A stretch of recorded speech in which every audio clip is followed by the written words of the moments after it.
Hello, welcome to Local Anaesthetic Podcast, your regular injection of mind-numbing local news. And this is a very special day because if you've been listening for a long time, as I know some of our listeners have, and even the new listeners who are going through listening to the back catalogue, this is our 365th episode of Local Anaesthetic Podcast. And whilst this might not be a milestone other people would celebrate, for us 365 episodes, Rob, is significant because it means that if you so wanted to, you could listen to an episode of Local Anaesthetic Podcast, the regular one, not the one on Patreon, every day for a year, Rob, barring leap years.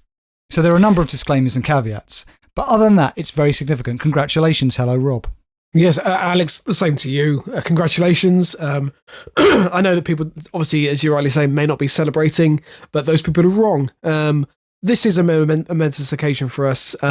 Just a thought that come, January 1st, 2023, which is obviously is the next time January comes around, you could sit down and enjoy an episode of LA Podcast over your cornflakes for the entirety of that year. And then, when December 31st comes along, you can rest assured that you could do it all over again. Exactly. And always in the knowledge, Rob, that if you so wanted to listen to more than one episode on a day, if you signed up to Patreon, patreon.com/LA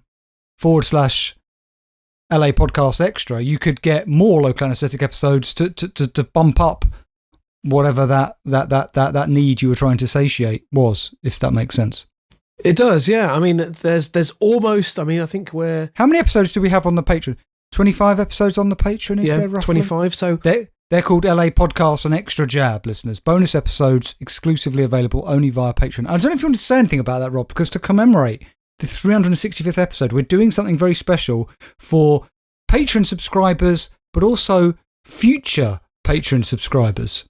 Yeah, so for anyone who has recently joined us, and basically this is going to be an exclusive, Daft Talk will only be available now via Patreon. So if you sign up to Patreon, you'll not only get 25 episodes of LA Extra, you'll also get the 27 original Daft Talk episodes, and that's the only place you can find it. It's no longer on our streams.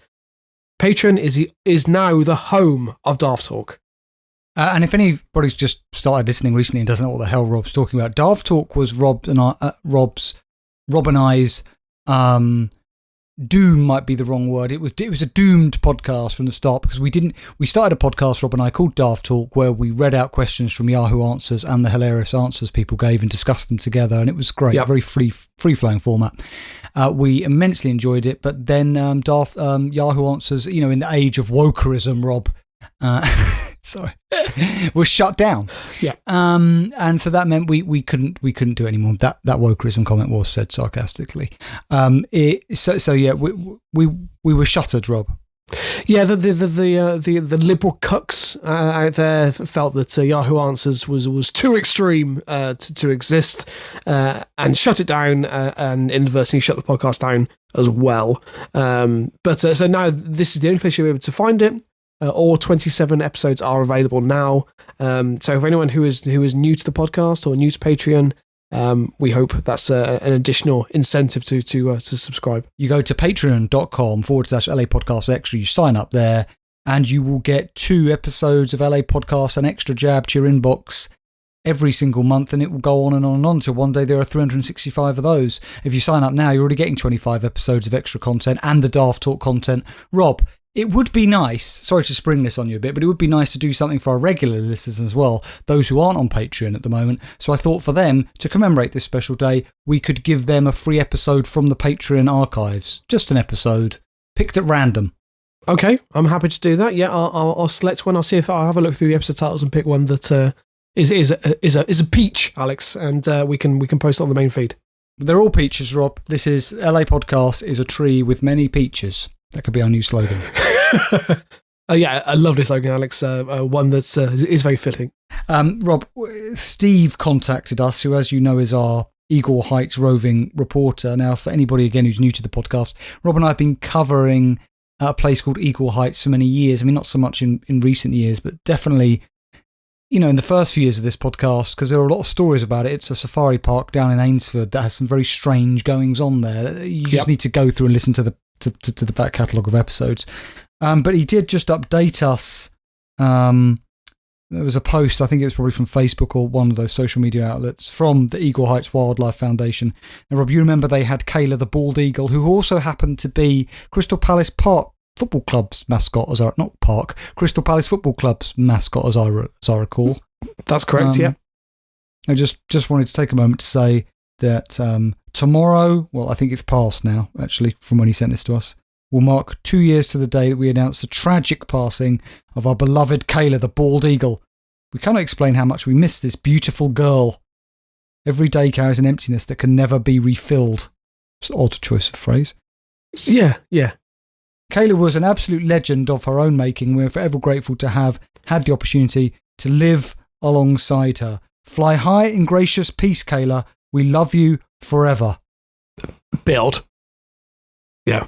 Strange. Beautiful, Rob. Rob, before we get on to this 365th episode of LA Podcast, do you have any other things you want to say news-wise, not just your general ramblings?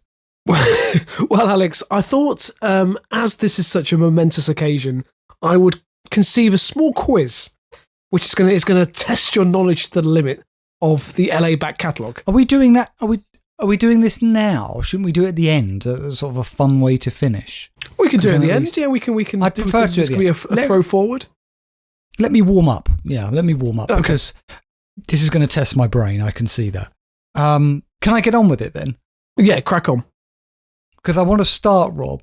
Given that this is the 365th episode of LA Podcast, the regular LA Podcast, it would be remiss of me, Rob, if I didn't return to our roots and read a quintessentially local news story. So this is from the Wales Online, one of our most visited papers over the years. Yep. And Craig, if you're still listening from Wales, hope you're okay. If you're not, well, then you won't be listening to the podcast. But if you are, sorry, that kind of came out wrong. Well, at least you gave it a go. We hope you're okay. Get in contact. This is by Connor Gogarty, who is their senior reporter from the 16th of June 2022. Man so angry over his neighbour's new wall, he drilled holes in it. Okay. As you do, yeah, of course. This is actually an extraordinary story. A man has drilled holes in the wall he shares with a neighbouring family because he claims it encroaches on his garden by a couple of inches. The pensioner received a £90 fine for the criminal damage, but has continued his protest by displaying messages outside his house criticising the family next door, who say the row has left their children, in quotes, embarrassed to go out, Rob. Right, great. For a few months, Ewan Taylor from Cardiff has been putting wooden placards at the front of his house in the busy Clare Road, Grangetown, which criticised the neighbours. We'll get onto those in a minute. Mr. Taylor, a retired bricklayer who lived in his house, ironically that he was a bricklayer, Rob, yeah. who lived in his house for around 50 years, said his anger was sparked in 2020 when the family next door built an extension in their backyard, removing the garden wall they had previously shared and replacing it with a new one, which he claims juts into his own garden. It's a matter of 2 inches, but it's my property, he said. Even if it was half an inch, I would object. That's what she said. Yep. The neighbours, a married couple with 4 children, 8 to 20, deny any encroachment. The mum, 42, said, I have no idea why he thinks it's his property. It's distressing, especially for my children. They're embarrassed to go out when people ask questions about the signs. Now, I'm looking at a picture, Rob, of this man standing outside his house with these placards he has erected outside of his house. Right. If you imagine, you know, like those kind of when you see people on Oxford Street with one of those sort of sandwich boards, crudely painted with a slogan or whatever. It's like that. Or the ones you never get anymore, the golf sale guys. They used to be everywhere, right. But it seems to have died a death. I can imagine it's not only the neighbours who are unhappy about this. These signs are very large. They're really bringing down the atmosphere of the street. That's the wrong word. I don't know what I'm talking about, but the aesthetics. That's the word I'm looking for of the street. Yeah. What do they say? One says, "Do not like my signs. Tell the council." So that's blue with white paint, very large. Do not like my signs. Tell the council. And unfortunately, this man isn't literate. His other sign, which is red with white, sort of crudely drawn lettering, says, other councils take down illegal building work with illegal spell ILLEGLE. I mean, first of all, Alex, that first sign doesn't tell you any information because that implies that almost he's doing the sign is self-serving. He just seems like he almost enjoys putting these signs up, but you should tell the council if you don't like them. It doesn't make any reference to the fact that apparently his neighbour's encroached on his land. And there's a sign at the back where this wall has encroached on his property, according to him, where he says, "You and your cowboy builder are thieves," with an F, and the number 159 scrawled all over it, which I assume has something to do with the measurements. Right. He says the family's extension pushed back their bathroom to create more dining space. The builders knocked down their old wall, which Mr. Taylor described as, in quotes, "Can I have the..." Rob, for our 365th episode, can I please petition right now our episode title? You don't have to do anything, Rob. It's oven ready. Right? Okay. So he described the previous old garden wall as, in quotes, "a random rubble wall with a cock and hen finish." Yes, absolutely. What? What? what is that? I don't know. They built a concrete replacement. "Since we moved in 20 years ago, Mr. Taylor hasn't talked to us," the mum said. "We haven't had an argument or anything. This is the first time there's been any confrontation. Cardiff Council says there's no need for planning application for extensions of 6 metres. This was within 6 metres. Then after the work was finished, Mr. Taylor drilled straight through the wall. Mr. Taylor accepts he used a drill and hammer to make holes in the wall over a period of around 5 months. He also peeled off a strip of stucco from the building extension." Is it stucco? Yeah. "4 circles in the garden wall show where the family have sealed up damage. He would often do it in the mornings when we were out," said the mum. "One time when we were in, he started doing it and we asked why. He said, 'It's my property.' It was intimidating for our children." In response, Mr. Taylor told us, "I don't see how it was intimidating. Hammering and drilling have been going on next door for years. That's acceptable. If they want to hang new cupboards up, they can hang new cupboards up. My wife would always hear it and say, 'Oh, they've bought another box of nails.'" She passed away quite a few years ago. I don't know if it was related to their hammering nails into the wall, Rob. Maybe. Alex, are you telling me you can't understand why it'd be intimidating? You know, if you're sitting there over breakfast and you hear someone drilling your wall, yeah, Alex, that'd be intimidating. Because it sounds like he's almost going through the entire width of the brickwork. He is. Police handed Mr. Taylor a £90 fine last September for criminal damage. The fixed penalty notice reads, "Caused damage to neighbour garden wall with hammer, breaking cement of wall intentionally." The mum said, I love this, the police took away his drill. That's when he started with the signs. How else are you stop him, Alex? Can police do that? It's not a gun. Can they confiscate a drill? I'm not sure there's any legal precedent for that, is there? Well, think about it. I mean, he's using it to commit criminal damage. So, yeah, I think you could confiscate the item by which he's doing it. I think that's absolutely fine. Very easy to buy another one, though, isn't it, Rob? Well, true. But also, this man, it's maybe unfair to say, Alex, but what you've told me already, this man seems like he might be slightly unhinged. So, maybe he shouldn't be in possession of a drill. Well, the neighbour said the police took away his drill. That's when he started with the signs. We called the police 2 weeks ago. They said they can't do anything because it's his private property. They said it's like a protest sign, even though it's got our house number, and he's calling us thieves. Oh, I see. 159 is where they live. How can that not be offensive? So, Rob, to be clear, under law, you or I can put up any signs outside of our property we want, apparently, slandering our neighbours, and that's perfectly legal. Oh, that's good to know, Alex. Yeah, I mean, there's a few disputes I've been thinking about over the years, so maybe I'll start doing that. Or I could just slander you. I could put, Rob Davies is a fill in your own expletive outside my house, and nobody could do anything, including you, Rob. Well,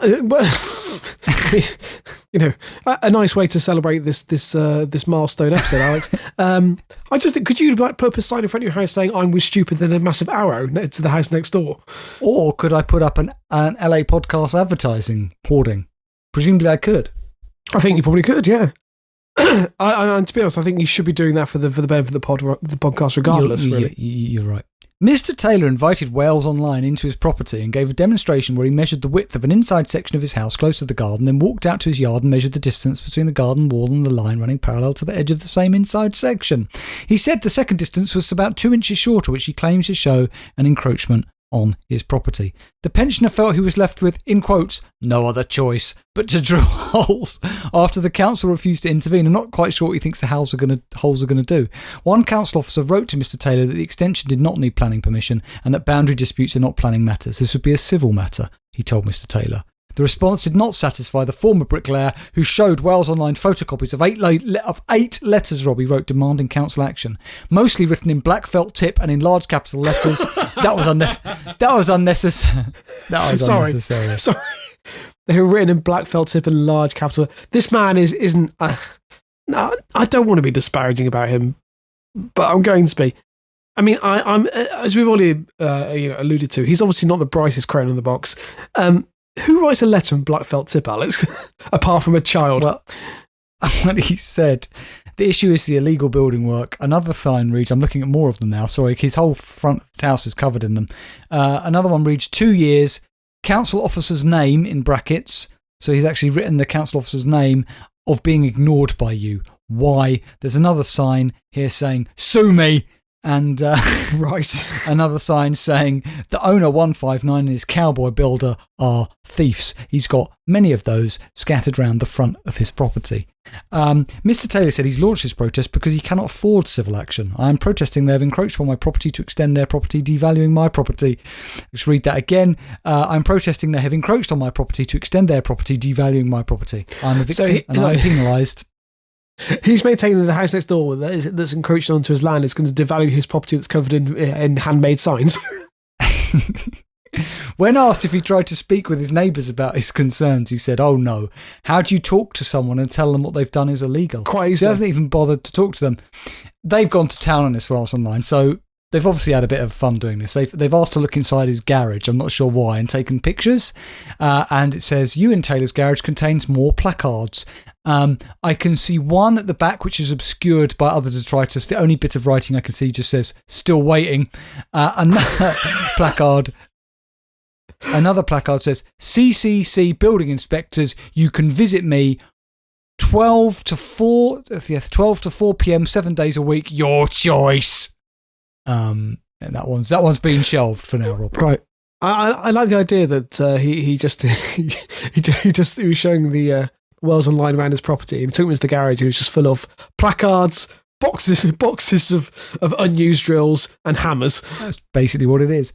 When we informed Mr. Taylor that the family feel harassed by the placards, he said, my signs are the truth. A couple of days ago, the law were here. I love that, the law.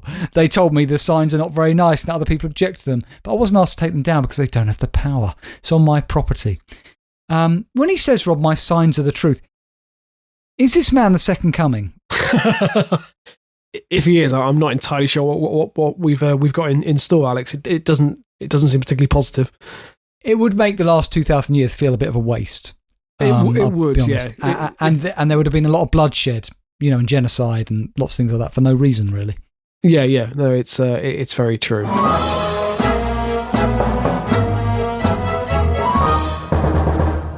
Okay, Rob, let's do one more story. And again, I'm really giving our listeners a treat today because I'm going to go back.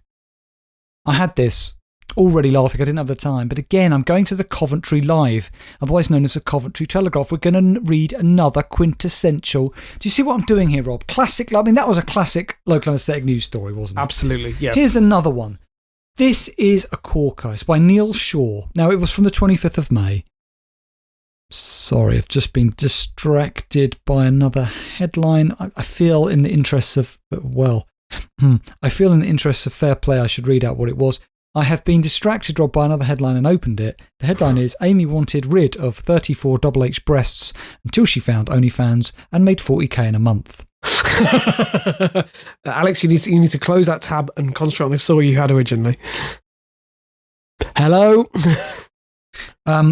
Anybody who's interested in that story, please visit it.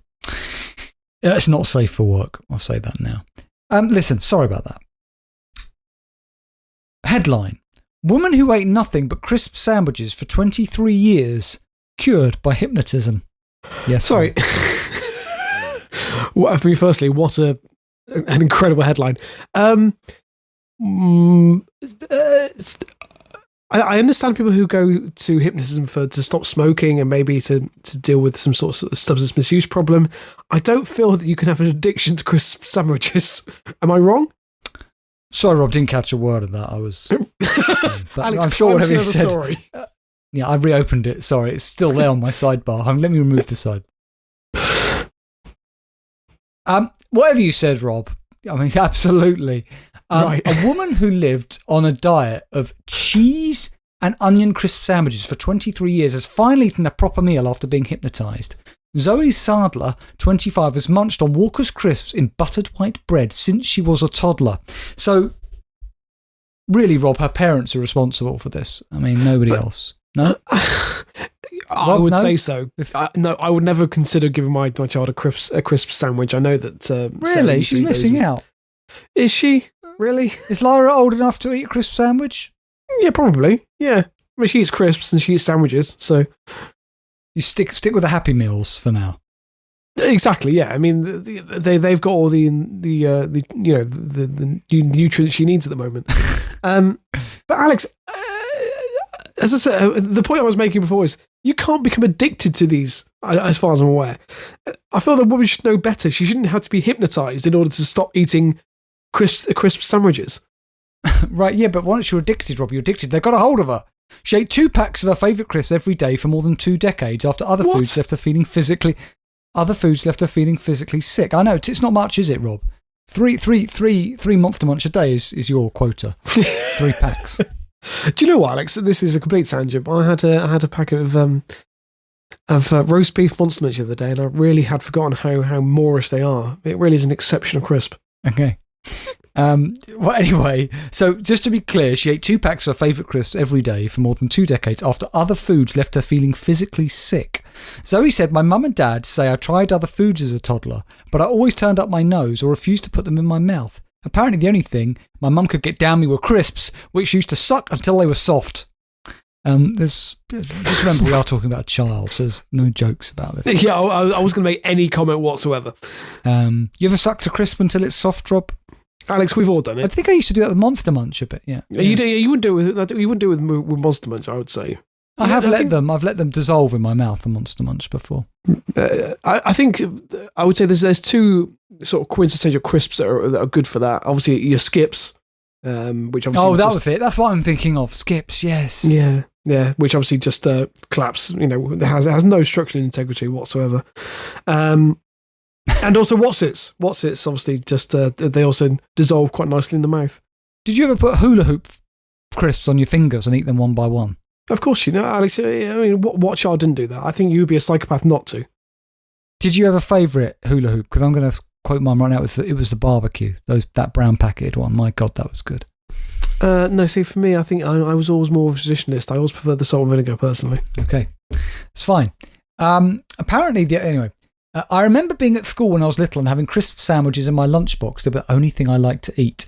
There's a picture of her as a toddler with a bag of crisps and a crisp in her hand, Rob. And that's the kind of pictures of your child you want, really. That's yeah. Not enjoying yourself playing, just eating some crisps. Lovely. So for breakfast, you normally have a bowl of dry cereal, no milk, and then a crisp sandwich for lunch, and then another one for dinner. Sometimes I'd try the flavour crisps because the texture wouldn't bother me. Christmas was always hard because I'd never want very much to eat. I'd be able to have a Yorkshire pudding, but never with gravy. I'm sure she could have found a sort of roast dinner in a bag crisps sort of thing. Maybe not back then. I'm sure they exist. I don't know why I guys got this impression of her, you know, sitting down on Christmas Day with the rest of the family. Her mum's cooked up this lavish spread, and then just on her plate is a bag of cheese and onion crisps. Exactly. After developing multiple sclerosis 3 years ago, Zoe decided to improve her health and turned to hypnotherapist David Kilmurray for help. There's not a lot of nutritional value in bag of crisps. I mean, she's not. I'm surprised she didn't get scurvy. Maybe she did. After undergoing 2-hour hypnotherapy sessions, Zoe's been able to enjoy her first taste of fruits and vegetables alongside other foods. She said, "I was diagnosed with MS and I just thought I need to get healthier and feel better. I looked around on the internet. I read some articles where David, the hypnotherapist, had helped other fussy eaters, so I contacted him. We had 2-hour sessions which felt like they lasted 5 minutes each. Maybe he hypnotised her into thinking they were actually longer. And after the second one, I was able to try loads of different foods. I can't believe how nice strawberries are. I even tried a Wagamama chili squid, which was really spicy. I'm looking forward to curry and lots of other different foods." Now, I've got a picture of David Kilmurray with Zoe Sadler in his therapy room, which I want to describe for you, Rob. Right. There is no colour scheme. There is what looks like a black carpet with a blue rug over it. There is then a red armchair with a grey cushion. The walls are sort of off-white. There is purple curtains. Right. On the sort of, if you can call it a mantelpiece, there's a sort of, he's got like sort of a Krishna statue and a Krishna picture. For some reason, like kind of like sellotape to the wall or stuck to the wall of the words KLC. That stands for something. Okay. Does that stand for anything? Then she is in a black, large, sort of lazy boy reclining chair with her shoes on, sunglasses for some reason, leaning back, and he's standing over her wearing a black trousers, black shoes, black shirt, pink tie, slightly lighter pink sort of blazer jacket that looks too small for him and too short on the arms, and he's holding a gold bowl. So that gives you an idea of warehouse operative Zoe. I don't know. It feels demeaning to call somebody that, a warehouse operative. I mean, that's probably, Alex, look, that's probably the job that's probably her official job title. I mean, just because she's obviously a factory worker, that's what that means. But yeah, so be it. She weighs 9 stone and fits into size 8 dresses. She lives with fiancé Jason Fox, 28, a carpenter. Zoe was also motivated to overcome her obsession with crisp sandwiches in time to enjoy a hearty meal at her wedding next March. She added, "I really don't want to be eating crisp sandwiches on my wedding day. Now I'm looking forward to planning our wedding day menu with Jason." London-based therapist and hypnotist David Kilmurray hypnotised Zoe after diagnosing her with avoidant/restrictive food intake disorder, or ARFID. He said, "Huge credit to Zoe on her recovery. Her progress has been phenomenal and has superseded my expectations. In a very short amount of time with myself and at home, she's been calmly eating new meals and incorporated many new high-grade fruits and vegetables to her safe foods list. Recently diagnosed with MS, it's dangerous for her to live on a diet of just crisp sandwiches, even if you counteract it with exercise." Straight after hypnotism in the chair, Zoe was open to trying new fruits and vegetables, including cabbage, blueberries, and left with a pot of nuts, cranberries, and several other foods, which she excitedly ate. Can I ask a question? Yeah. This might be very unfair, but obviously I know there are instances where people do get referred for hypnotic therapy. Is that, I don't know what you call it, but can he diagnose conditions? I just imagine he's like, I don't know why I'm seeing him like as like a, I'm going to say, Alex, a stage hypnotist with a cape. Yeah, well, one thing it does say as a sort of an addendum is she does now occasionally make monkey sounds when she hears a passing train. So I don't know if that is related.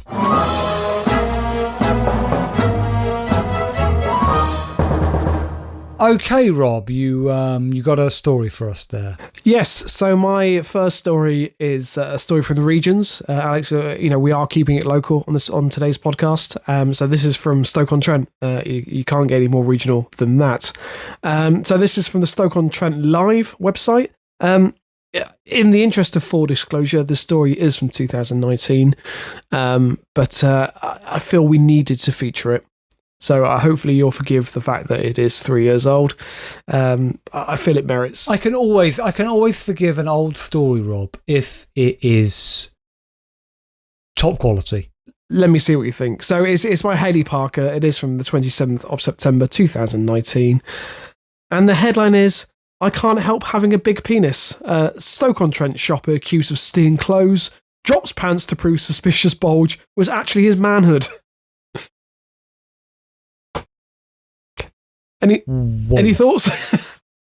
I think that's technically indecent exposure and is illegal. Well, it's very true. So window fitter Steve Whitehurst has told how he pulled down his jeans and boxers to prove he hadn't been shoplifting when staff spotted a suspicious bulge in his crotch. The 47-year-old felt he had no choice but to drop his trousers after being falsely accused of stealing clothes on a trip to Scott's in Hanley's Into Pottery shopping centre.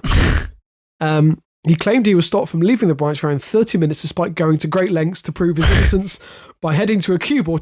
Great lengths, eh? Hey, hang on. That's a pun. Yeah. I think, are there puns? Like when local journalists used to put puns throughout stories that they found comical. It could well be, actually. Yeah, it could well be. Despite great lengths to prove to his innocence by heading into a cubicle to show a male member of staff his 10-inch penis. Can you? How demeaning is that you would have to do that? You want to see? Here you fucking go. Sorry, 10 inches. Sorry, is that 10 inches flaccid? It doesn't go into that much detail, Lex. I'm assuming it is, yes. Well, I'm assuming he didn't show them his erect penis. No, I mean, I think I mean, also, it's a female journalist, Alex. I feel that would be inappropriate to feature that in the story. Just a picture of his erect member. They may get a few complaints. They could get that guy in, the guy I talked about with the placards, to come and measure That's true, yeah. Just to check it is precisely what he says it is. And then if not, he can take it up with the council. Just randomly start drilling the man's walls for no apparent reason. Or his penis. yeah. The drama unfolded during an outing to the city centre with his partner, Mandy Shenton, aged 46, and 13-month-old godson last Sunday, which was the 22nd of September. Does Mandy want people to know that her partner has a 10-inch penis? It's quite personal information. Why have they gone to the papers with this? Isn't this the sort of thing? This feels to me like an insecure man wanting to brag about the size of his manhood. Alice, I'm not sure he is insecure. I don't know why. I get the impression he relishes any opportunity to present his member at the first time of asking, but I could be wrong. Are there pictures of this in the paper of his? No, Alex. No, of course there aren't. Why would there be? What paper did you say this was again? The Stoke-on-Trent Live. I think they do have some integrity. So Steve apparently selected several T-shirts and a new bag before paying £390 at the till. Sorry, where was this? As he was about to leave. Sorry, where was this? This is in Stoke. What's the shop? Did he say what the shop was called?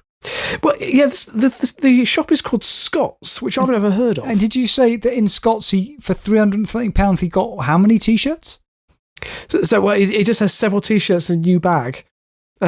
Scott's apparently is part of the JD Sports Group, but I've never heard of it. Okay. But as he was about to leave, the manager confronted him, accusing him of stealing items in his pants. Steve from Sneed Green told the Stoke-on-Trent Live, "I walked up to the door to leave, but they stood in front of me. I thought it was a joke at first. I was completely gobsmacked." Sorry, I just realised the next sentence. They kept pointing. Do you remember? I think it was our last episode of LA Podcast, an extra jab on Patreon, or the last regular episode of LA, where I told my story about being stopped by Aldi security. Yes. Now I also did present my penis, but that that didn't seem to help. No, it made matters a lot worse, didn't it? They called the police after that. Yeah, they did. Yeah. They kept pointing at my crotch, and I replied, "Excuse me, that's my penis." I said to them, "What do I have to do to prove I'm innocent?" They wouldn't let me go, so I thought get it out. Well, they wouldn't let me go, so I had no choice but to pull my trousers down. I told them, "Look, I've got nothing to hide," but they kept accusing me. I volunteered to go to the changing room with a male member of staff to prove it was all me, so I couldn't think of anything else to do. I put on a bit of weight lately, so my jeans are very tight. There was a bulge, but I couldn't think of any way to prove. But I couldn't help the way that I'm made. I'm very well endowed. So what did Scots think that it was from their clothing shop that he'd stuffed down his pants? I mean, what like a rolled up T-shirt? What I mean? Well, it's a very good question, because unless this man has quite a girthy, member, I don't know. Maybe I'm trying to think. Well, maybe tube of tennis balls, possibly, or maybe I think it was tube of golf balls. It's all very strange, Alex. I don't know. 10 inches sounds great, doesn't it? But it could be like a pencil, Rob. It could be very thin. Very, very true, Alex. So he added, "I only lost my temper in the last 5 minutes. I called the manager a bitch because I was so frustrated. At no point before that was I aggressive." Now there was just one. You can see how it's going, Alex. It's this image of him like losing it and just sort of twirling around the store, sort of spinning his man, just windmilling. Yeah, just slapping his cock gates closed, that kind of. He said, "I only got to sleep at 6 a.m. I was so stressed. So as soon as I woke up, I went down to speak with security. Would someone really go to the point of showing their penis if they weren't willing to tell the truth?" Sorry. So he went home and he was up all night thinking about this till 6 a.m. And then he went to the security, who wouldn't have been open at 6 a.m. at Scott's in Stoke-on-Trent, I wouldn't have thought, but anyway, and then brings it all up again. But also, I mean, I don't know how the conversation. Hang on a minute, and it suggests to me that it suggests to me what he's saying, that they didn't believe him even when he showed them his cock. So I'm wondering if he did try and steal something, Rob. Well, I have to say, Alex, I must admit, this is what I was thinking. Right. He continues by saying, if the manager had made a mistake, I'd have left it there, but now I think he should be severely reprimanded. I want a formal apology. I must be the only person to have spent £396, but still get accused of theft. Alex, this next sentence is glorious. Before you get to it, that is a bit odd to accuse somebody of theft who spent that much money, number one. Especially if you have the receipt, yeah. Number two, he called the male manager a bitch. Did he? Yes. Quite. Yes, yeah. Okay. All right, okay, I'm ready for the next sentence. Alex, I felt like I was a little man, be it one with a large penis, against a big corporate company. It's so frustrating. A little man with a big penis. To be honest, Rob, this all sounds a bit like a cock and ball story to me.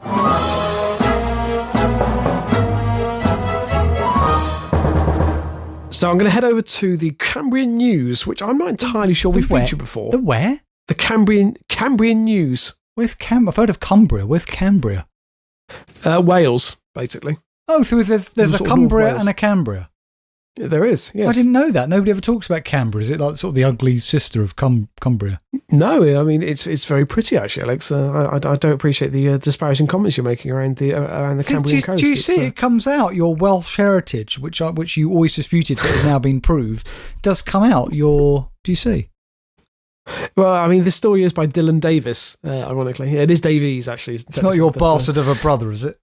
No. We've spoken about him before, and he's dead and buried, literally. So I think that would have been a nice middle name for you, Rob Dylan Davies. Well, Dylan, I think who wrote Under Milk Wood? Oh, Dylan Thomas. So Dylan always strikes me as quite a Welsh name. So Dylan Davies, you can't really go wrong with that. I mean, it's Welsh through and through. Look, but as I said, this is from the 16th of May 2022, and the headline is a memorial plaque on castle bench removed. No, well, was it to Jimmy Savile?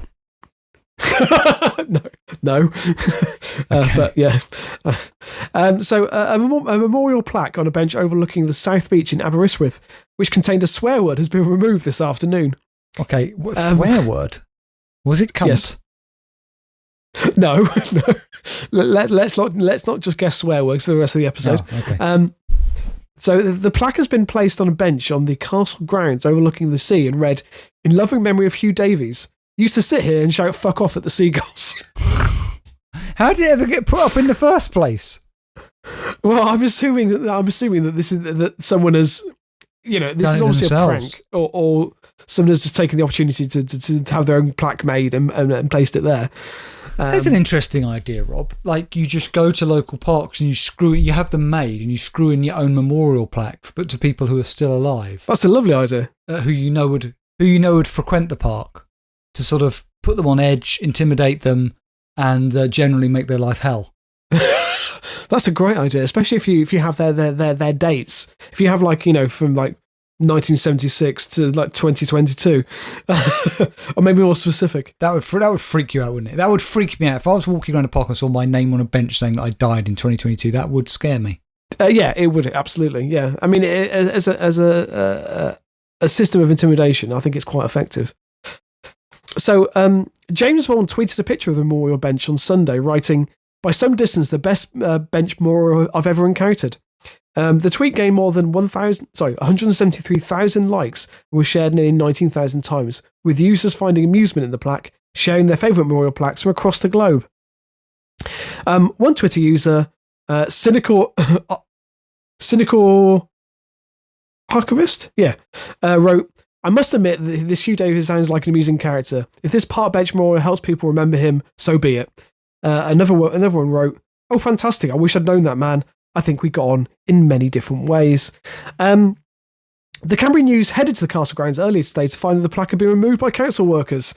A spokesman for the Cardigan County Council said an unauthorised plaque had been placed by an unknown person on an existing bench within the Aberystwyth Castle grounds. The plaque has been removed. And what I like is the Cambrian News then follows it by saying, "It is unclear who Huw Davies was. If you know more, contact the Cambrian News on," and it gives the email address. So if anyone does know who Huw Davies is, please get in contact with the Cambrian News. On our new feature, Who's Huw?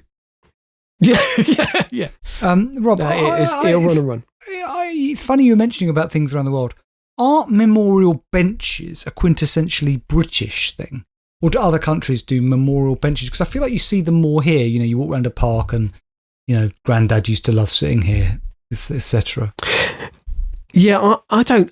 That's a very good question. I always feel that it is quite a British thing. Mainly because I think, you know, with this country, there's just a sense of ennui. And so people just like to spend a lot of time sitting on benches and contemplating their life. So maybe that's why. A sense of what? Sorry? Ennui. What's that, Rob? I don't know what the French translation is, but ennui is the sense of melancholy. Oh, okay. Thank you. Yeah. Adding a touch of class to LA Podcast. That's a good slogan as well. A touch of class with LA Podcast.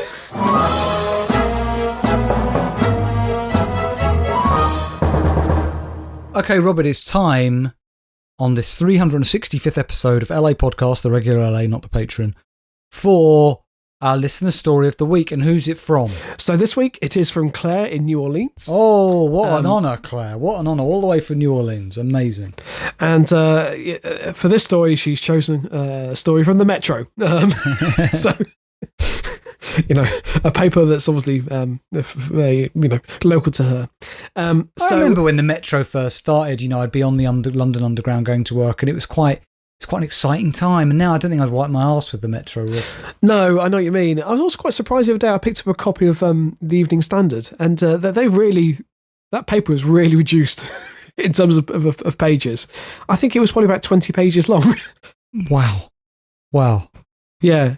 It was barely worth reading, if I'm completely honest. It was quite astonishing how obviously they've been. I mean, it's very difficult to try and. I realise it's difficult to make money from a free paper, but yeah, really interesting. Yep. It's not. Anyway, look. So this is. No, it is. Metro. I'm actually genuinely interested by that. Yeah. Oh, good. Okay. I'm glad to hear it. So this is by Joe Roberts from the 17th of May. And the headline is Stephen the Seagull wanted by Tesco's after stealing £300 of chips. So after one guy had a memorial bench for liking to tell seagulls to fuck off, we now have another seagull-related story, Rob. Yes, that's correct, yes. Fine.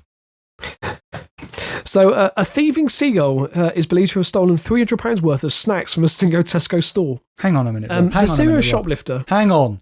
We don't script this show, but we had first episode a guy accusing his neighbours of being thieves. Then we had another guy who's gone into a shop, Scott's, and spent just over £300 and then was accused of thieving. And now we have what you just said, which seems to resonate with both those stories. It's very true, Alex. Yeah, a seagull that is basically a one-man crime wave. So yeah, if the seagull got a 10-inch cock, it's not clear from the picture. I would say no, because I think his entire body is less than 10 inches. So he would struggle to fly. I think if he did have a sizable phallus. Never thought I'd say that.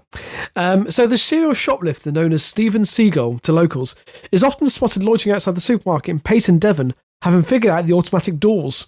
That's impressive. But yeah, I mean, if the seagull, if he's able to open them as well in order to then make his theft, then that is quite impressive. But Stephen has been finally caught on camera with his beak full of. Alex, what was his beak full of? I'll give you a clue.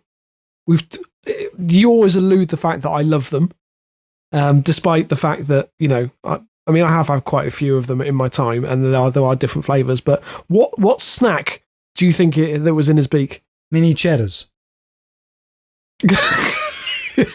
You got it in one, Alex. It's mini cheddars. Yeah. Congratulations. Yeah, you do eat a lot of mini cheddars, Rob. Do you eat at least a bag of mini cheddars a week? Alex, I haven't had mini cheddars since yesterday. Oh, it was yesterday. It generally was yesterday. You're an idiot. You're an idiot. You lie to yourself, mate. There's a reason for that. No, it's what reason? The only reason is that the only way I can eat mini cheddars is if I walk into a shop and buy them. No. Lyra likes mini cheddars, Alex. Not as part of a sandwich, just to put that out there. You feed your daughter and of course, mini she cheddars. never finishes a whole bag. Right. Look, she never finishes a whole bag. How so did she I get eat to whatever's like left. mini cheddars, Rob? I wouldn't like to say, Alex. Would little Lyra like a mini cheddar, Daddy's favourite food? There's something wrong with you, mate. Look, I can't Do you eat help that Twiglets? she's got quite a sophisticated palate. Do you know? Do you know what? Earlier this year. For some reason, I don't know why, someone was talking about Twiglets, and I thought, do you know what? I really fancy a bag of Twiglets. You know what, Rob? If there's a man to come to ask for, if I wanted to ask you like about a snack and whether it was recommended or not, you are the man to ask you, and I mean that with all affection. You know, if I were to ask you, like, is, I don't know, I'm making up something now which may or may not exist, but Flaming Hot Chicken Monster Munch Special Edition, is it worth buying? You would know. I mean, there is no Flaming Hot Chicken. I mean, it's just called Flaming Hot Monster Munch, which again is exceptional. Maybe we could have a podcast about snacks and your love of snacks. This is completely true. I generally thought when we were talking about hula hoops earlier in the episode, I thought maybe we could start a snack podcast. Right. Even though you don't. Also, just no, exactly. I'd have to do a lot of research beforehand. Also, just a nice piece of trivia. I did find out this week that apparently Monster Munch released a vanilla ice cream flavour many years ago, which unsurprisingly was not particularly popular. Rob, are you a fan of biscuits? And if so, what's your favourite one? I think for me, I do like biscuits. I think it would be a Choco Leibniz, personally. Oh, what? A Choco Leibniz. So it's like a very sort of crunchy wafer biscuit, but then the other side, it's quite a thick slab of chocolate on the other side. Look them up, Alex. I'm sure you have had them. They are delicious. Are they kind of Mediterranean? Ones especially. Yeah, they're very continental, Alex. Oh, right, a touch of class with their LAPodcast, that kind of thing. You're not slumming it with the rest of us having a digestive then in these hard times. No, not digestive. Rich teas can fuck off. Also, bourbons, no thanks. Although custard cream, now you're talking. Anyway, look, the sneaky bird was filmed waiting for the doors to open before re-emerging with a fresh packet. He then scurried off down the street. I love the fact he scurried off, Alex. But he can fly. Why wouldn't you just take flight as soon as you made your theft? Doesn't make any sense. It doesn't. Before the staff could catch up with him. Stephen is so prolific, he is known to ransack the store 3 times a day. For mini cheddars? No, for a range of things. So, according to conservative estimates, I don't know who's making these estimates, by the way. I would love to know. He is thought to have stolen around 17 kilograms of food, worth more than £300 in a year, although the total could be higher. Rob, let me ask you something. Do you drink Lucozade? Yes. I do drink Lucozade, yes. What's wrong with a bottle of Lucozade, so look, I've got your number nailed, mate. There we go. Mini cheddars, a bottle of Lucozade. Right, Alex, look, let me just finish the story because I think you'll appreciate it. So while Stephen is partial to Monster Munch and mini cheddars, he also loves nothing better than a bag of tangy cheese Doritos, which again, Rob, I'm not a fan of. You're not? Oh, that surprised me. Okay. Are you more of a cool? Yeah, it does worry. Cool. No, for me, it's the flaming hot. Again, the red packet flaming of Doritos for me. It does worry me, and my taste of being shared by a seagull.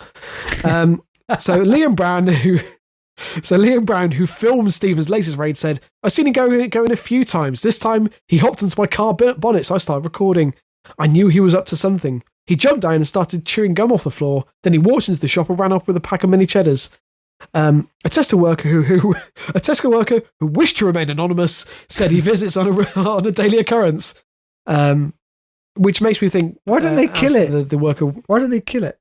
You can't kill it. Why not? It's a thief and it's a seagull. Alex, I think the Tesco worker who wished to remain anonymous is in cahoots with the seagull, and it's a trained seagull. And this Tesco worker basically is allowing Stephen to steal his much, and then they meet back at her place, and they share his. That is a genius crime, a crime without flaws. Train a seagull to steal food for you. Yes, in these hard times, maybe I could do that. Yeah, get a couple of free bags of mini cheddars. Yeah. Lisa Buck, a Tesco regular, said, "I've seen him do it. I told the cashier he just strutted off with a pack of Doritos, and she said, "Oh, he likes those." So I like the fact, Alex, obviously that they know this is happening and have made not doing anything to solve that situation, and that's it. Another classic. I feel like this has been brilliant, this episode, because hasn't every news story been local news? It has. Yeah, it has. Oh my God, when's the last time we can say that?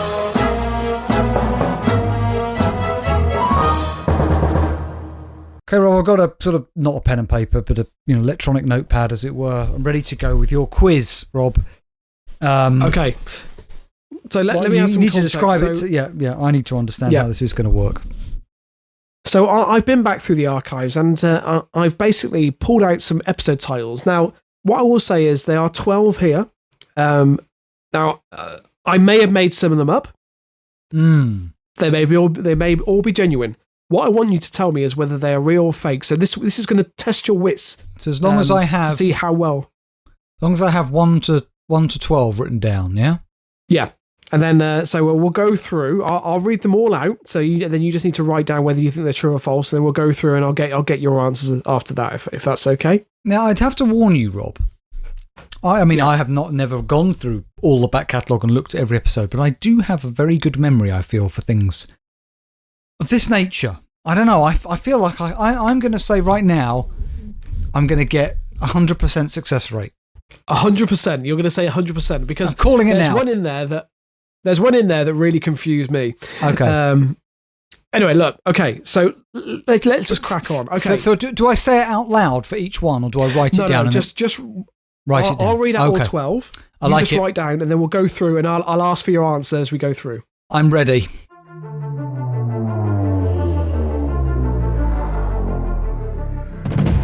Okay, so number 1, a variety of garden ornaments in a packet of Watsits.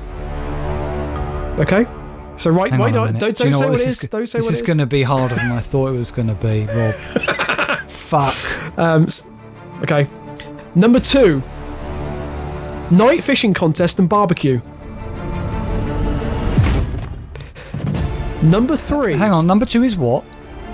Night fishing contest and barbecue. See, can I at least talk out loud through my thought processes? Yeah, you can talk out loud. That doesn't sound like an episode title we would have chosen. It's not catchy enough, but I can imagine I would have really liked the sound of night fishing contest. I would have thought it was evocative.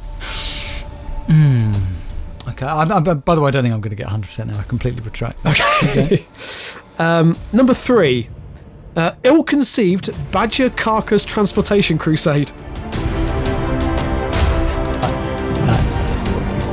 I love that. By the way, I want to go back and listen to that. So let's hear about some builders or whatever it is hauling around the badger carcass. Yep. Okay. Number 4, a rather unpleasant conversation with a vicar. Number 5, a cheetah on the moon. This is fucking hard, mate. Number 6, an eye-opening collection of used rhythm magazines. Right, how many of these are real again? I'm not going to tell you, Alex. Oh, okay. Oh, that would have helped me to know. Okay. It's not going to be one of those joke things, is it, where they're all real at the end of it? No. That would be cruel. I promise that's the case. Yeah. Number 7, Peppa Pig and a whole smug family, which I love. Peppa Pig and her whole smug family. I don't remember ever choosing that, isn't it? Okay, come on. Okay, number 8, the ramifications of declining an invite to afternoon tea with Charles Hawtrey. Whatever memory I thought I had. Yeah. Okay, number 9, magnetic rice and snakes with medicinal properties. Number 10, a crucifixion playset for children. I remember that. That's real. Yeah. Number 11, a defaced portrait of a Brazilian driving instructor. All of these sound real, Rob. Defaced portrait of a Brazilian driving instructor. Okay. I have to say kudos to you for whatever you've come up with here, because go on. Okay. Number 12, several days of fear and uncertainty. Okay, let's go through them again, and I'll pick out my final answers. Okay, here we go. Okay. I'm not going to get 100%. Say it now. What will we consider success for me here, Rob? What will I get kudos for? I would say if you get more than 8, Correct. I'd say that's a good result. Yeah. All right. Okay, God, I'm so the bloody first co-host one. of this. I should know every single one. Okay, go. Right, what's the number 1? Hit me. Okay, number 1. A variety of garden ornaments in a packet of Wotsits. Is it real or fake? Number 1. That's number 1. I Yeah. thought I wrote false, even though in my head I think it's completely real. But this is the problem. I thought most of them are real. I'm going to go with real. You're going with real? Yeah. Okay. You were right the first time. It's false. I made that. Oh, you bastard! You did it so convincingly. I had false down, Rob. I had false. Does that not count? Stick by your first answer, I'll Alex. just copy. Okay. Okay, number 2. Night fishing contest and barbecue. See, it sounds. I'm not happy. If we chose that as an episode title, I'm not happy. But I think I probably would have liked night fishing contest. I'm going with real because I found something evocative about the phrase night fishing contest. I believe. You're absolutely correct. Yes. It is real. Okay. Number 3. Ill-conceived badger carcass transportation crusade. If you made that up, that's incredible. That sounds like something we covered. I'm going with real. It is real. Well done. Yeah, and I want to hear that. Do you know what episode it's from? So that's episode LA92.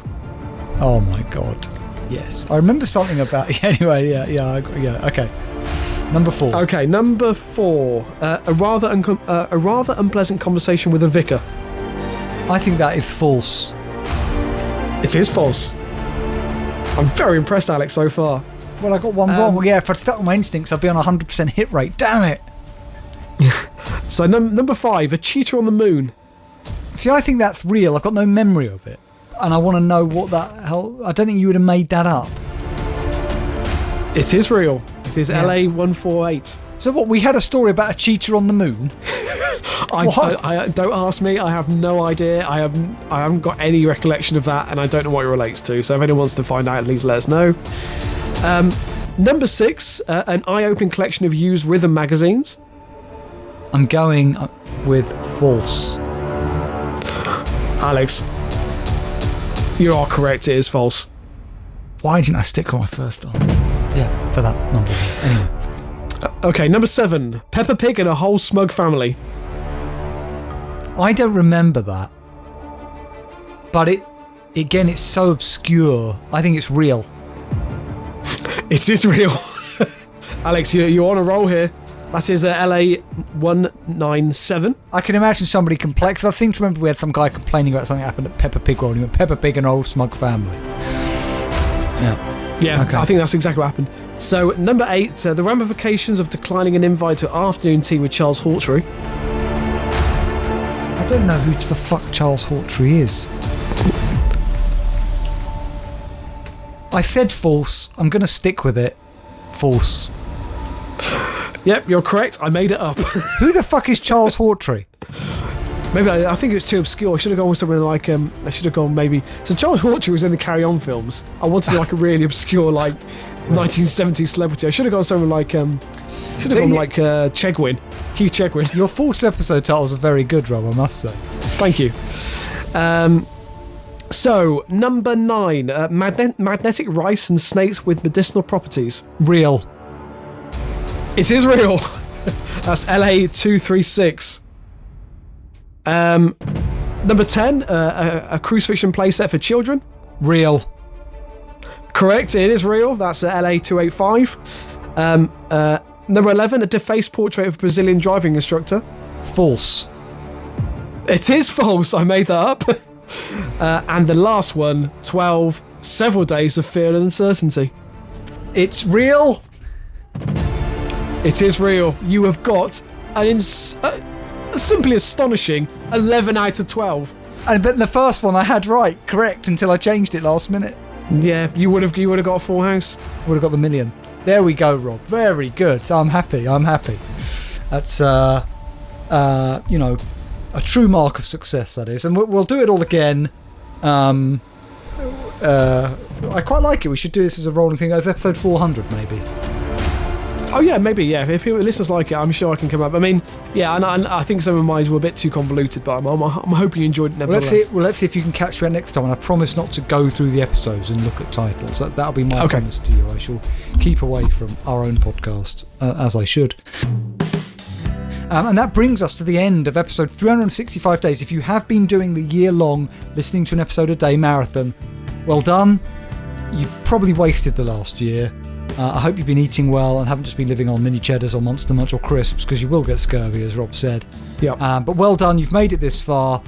Rob didn't die during that period, nor did I, and we hope to have many more episodes and years to come. We look forward with a mixture of eager anticipation yet trepidation to our next episode, which will be, almost sadly, Rob, episode 367, Rob, as we move into the new phase of the podcast. Alex, you've already 366. Oh shit! Episode 366. Well, no, there's a leap year. We're skipping that. It's not. Right, okay. I'd love to. Why don't we just skip an episode, just completely? See if anybody not notices. make any reference to it whatsoever. Never make any the lost episode. We can be found on our website www.lapodcast.net. From there, you can find links to all of our other places like Facebook, facebook.com/LAPodcast, Twitter @LAPodcast. Most importantly, if you love this podcast and you want more content, go on to Patreon now, Patreon, patreon.com/LAPodcast extra. Is that right? It is LA Podcast Extra, isn't it, Rob? Yeah. Yes. Yeah. And from there, you will see our page for LA Podcast and Extra Jab, which are these exclusive bonus episodes. They're just like LA Podcast. They have different music, and we kind of go off on a few more tangents, I would say, and maybe cover some things that are a bit more near the knuckle sometimes, and they're done there. And there's already 25 episodes or something like that on there. If you sign up now, you get access to all of those and 2 episodes every single month. And those of you who are already on Patreon helping support this podcast, Rob and I do this for free. We have no other way of covering our costs. We really do enjoy you being Patreon supporters. Local anesthesiacs, I think we coined them once. It didn't really take. Yeah, it's a ridiculous title, but that's what we call you. Quite complicated to say. Talking of anaesthetic, did you hear the other day that Boris Johnson went into hospital, Rob, for an operation on his sinuses?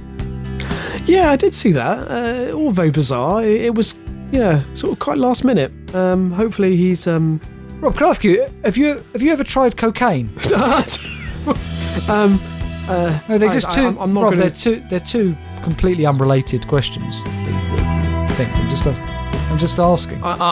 I just don't feel I should incriminate myself on the podcast. Did you know that David Miliband also had? Sorry, back to the sinuses things. Sorry, I'm just switching non sequiturs everywhere. Did you know that Ed Miliband had an operation on his sinuses when he was Labour Party leader, and apparently there was somebody else who had an operation on their sinuses when they were in government as Prime Minister. Interesting. So, yeah. I mean, Ed Miliband, unfortunately, I think really probably needed it. He also had quite a nasal voice. As much as I liked him, I thought he was a decent guy. Not like the current administration. He's not dead, Rob. He still is a decent guy. He's not dead. Oh, is he not? Oh, good. Oh, that's good. That's nice to hear. Thank you for listening, everybody. We shall be back in a week's time with LA Podcast, an Extra Jab episode. I can't remember what, but you'll find out when you get there. And then a week after that will be episode 366 of Local Anesthetic Podcast, your regular injection of mind-numbing local news. God bless. And keep it local.